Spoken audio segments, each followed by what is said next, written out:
Good morning, grade 4 students. Hope you are all good. I'm your science teacher, Mrs. Loucy. Today we're going to start with a new chapter. It's chapter 5, ecosystems. The first lesson of this chapter is, what are ecosystems? It starts on page 182. The objective of this lesson, students will obtain information to describe the parts of ecosystems and will identify some examples of ecosystems. I want you please to bring your book and open it on page 183 so you can follow. Let's look together at the top of the page. You can see a picture showing organisms. What kinds of organisms are shown in the picture? It is a chipmunk and a large branch of a tree. I want you to tell how the organisms in this picture interact.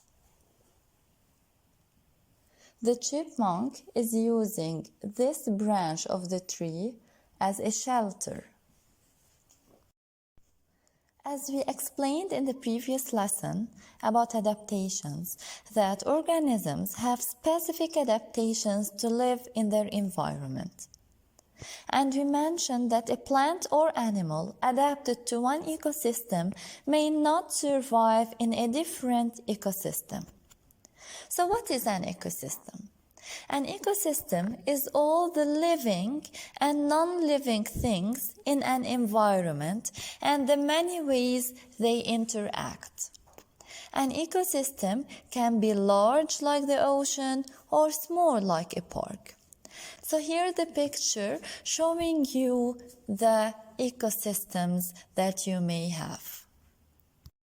What are the parts of an ecosystem? It consists of two main parts, the living part and the non-living part. The living part includes plants and animals, and the non-living part includes air, water, sunlight, and landforms. Here's a picture showing you what are the landforms. So here's various landforms. It could be a mountain, a valley, a canyon, a hill, a coastline, a cape, a continental shelf, an island. It could also be a desert or many other types of landforms.